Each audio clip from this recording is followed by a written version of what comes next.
بسم اللہ الرحمن الرحیم نحمده ونصلی ونسلم علی رسولہ النبی الکریم اما بعد فاعوذ باللہ من الشیطان الرجیم بسم اللہ الرحمن الرحیم فاسألوا اہل ذکر ان کنتم لا تعلمون۔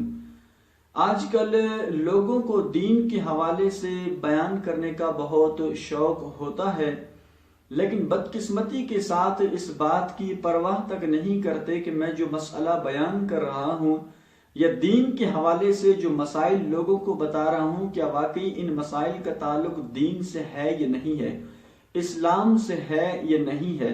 بس بیٹھے بیٹھے اپنی طرف سے لوگوں کو مسائل بیان کرتے رہتے ہیں اور اس بات کی پرواہ تک نہیں کرتے کہ واقعی یہ مسئلہ شریعت کے مطابق ہے یا نہیں ہے۔ مثال کے طور پر جب سفر کا مہینہ آ جاتا ہے تو اس حوالے سے پھر یہ نظریہ رکھتے ہیں، یہ سوچ رکھتے ہیں کہ جی معاذ اللہ یہ مہینہ منحوس ہے اور اس میں شادی کرنا جو ہے یہ منع ہے، اگر کسی شخص نے اس مہینے میں شادی کر لی تو اس میں پھر بے برکتی ہوگی، برکت نہیں ہوگی۔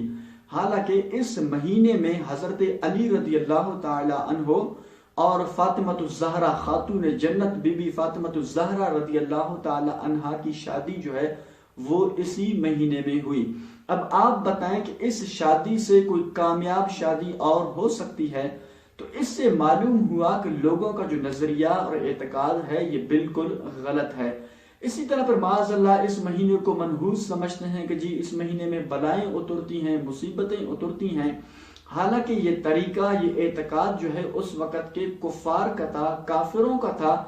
کافر یہ کہتے تھے کہ جی اس مہینے میں بلائیں اترتی ہیں، مصیبتیں اترتی ہیں، تو نبی کریم صلی اللہ تعالی علیہ وآلہ وسلم نے ان کے اس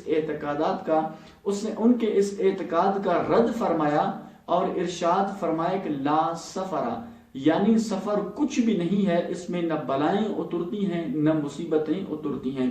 تو اس سے معلوم ہوا کہ اس مہینے کے حوالے سے لوگوں کے جو نظریات اور اعتقادات ہوتے ہیں یہ بالکل غلط ہیں، ان کا تعلق نہ دین سے ہے نہ اسلام سے ہے۔ اسی طرح پر لوگوں کی طرف سے ایک بات یہ کہی جاتی ہے کہ جی کافر کو کافر نہ کہیں، یعنی کہ جو شخص کافر ہے اس کو آپ کافر نہ کہیں۔ دلیل کے طور پر یہ کہتے ہیں کہ جی ہمیں کیا معلوم کہ اس کا خاتمہ بھی کفر پر ہو، یعنی ہو سکتا ہے کہ یہ آنے والے دنوں میں مسلمان ہو جائے۔ حالانکہ ان کی یہ بات بالکل غلط ہے، دین کے مطابق نہیں ہے۔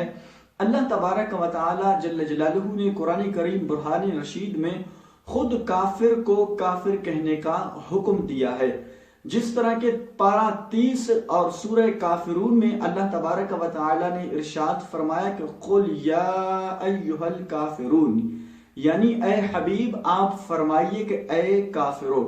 تو یہاں سورہ کافرون میں اللہ تبارک و تعالی نے خود اپنے پیارے محبوب علیہ الصلوۃ والسلام سے یہ کہلوایا کہ اے محبوب آپ کہیے کہ اے کافرو۔ تو اس سے معلوم ہوا کہ کافر کو کافر کہنا یہ ضروری ہے۔ اگر لوگوں کی اس دلیل کو مان بھی لیا جائے کہ جی کافر کو کافر اس لیے نہ کہیں کہ کیا معلوم کہ وہ آنے والے دنوں میں وہ مسلمان ہو جائے، اگر اس بات کو مان لیا جائے پھر تو مسلمان کو مسلمان کہنا بھی یہ بالکل ناجائز اور غلط ہوگا۔ اس لیے کہ اگر کوئی شخص مسلمان ہے تو آنے والے دنوں میں اللہ نہ کرے معاذ اللہ کیا معلوم کہ وہ بھی کافر اور مرتد ہو جائے، تو اس کا بھی خاتمہ جو ہے وہ بالخیر اور خاتمہ بالایمان نہ ہو جائے، تو پھر مسلمان کو مسلمان بھی آپ نہ کہیں۔ تو اس لیے خلاصہ کلام یہ ہے کہ مسلمان کو مسلمان کہنا بھی یہ ضروری ہے، اور کافر کو کافر کہنا، کافر کو کافر سمجھنا بھی یہ لازم اور ضروری ہے، اور لوگوں کی یہ دلیل جو ہے یہ بے بنیاد ہے۔ اللہ کریم جل جلالہ ہم سب کو دین متین سمجھنے کی توفیق عطا فرمائے اور صحیح معنوں میں دین متین کے مسائل بیان کرنے کی توفیق عطا فرمائے۔ وآخر دعوانا ان الحمد للہ رب العالمین۔